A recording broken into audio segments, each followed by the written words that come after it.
Çin'in Birleşmiş Milletler Cenevre Ofisi nezdindeki daimi temsilcisi Büyükelçi Xu Qin, Birleşmiş Milletler'in Sincan Uygur Özerk Bölgesi yani Doğu Türkistan'a dostça bir ziyareti memnuniyetle karşılayacağını ancak soruşturma yapılmasına karşı olduklarını belirtti.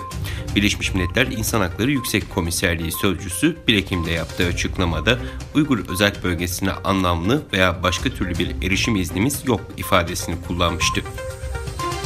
Çin'de kömür vadeli kontratları madencilik şirketinin ana üretim merkezlerindeki yoğun yağışların olumsuz etkileriyle mücadele etmeleriyle birlikte yükselişini sürdürerek yeni bir rekora ulaştı.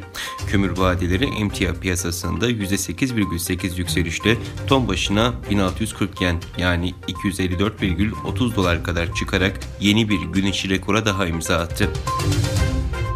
Pentagon'da teknolojideki atıllığa ve bürokrasiye isyan ederek istifasını sunan başyazılımcı Charyan, yapay zekada Çin'e karşı yarışın kaybedilmek üzere olduğunu söyledi. ABD'ye sert eleştirilerde bulundu. Kazakistan Cumhurbaşkanı Kasım-Jomart Tokayev, Kazakistan'ın başkenti Nur-Sultan'da düzenlenen Kazakistan'ın Paris Anlaşması ve karbon nötr hedefine ulaşma adımları konulu uluslararası konferansta konuştu. Tokayev, küresel ısınmanın Orta Asya'daki hızının endişe verici olduğunu ve bu alanda acil harekete geçilmesi gerektiğini belirtti. Çin'in Wuhan kentinde 2019'un sonlarında görülen Covid-19 dünya genelinde bulaştığı kişi sayısı 239.126.000'i aştı.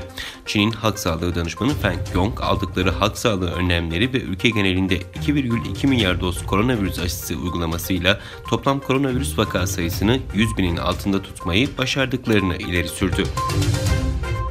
Rusya Devlet Başkanı Vladimir Putin, Avrupa'ya gaz sevkiyatını sene sonuna kadar maksimum seviyeye çıkaracaklarını belirterek Batılı ortaklarımızla Avrupa'nın enerji güvenliği için çalışıyoruz dedi.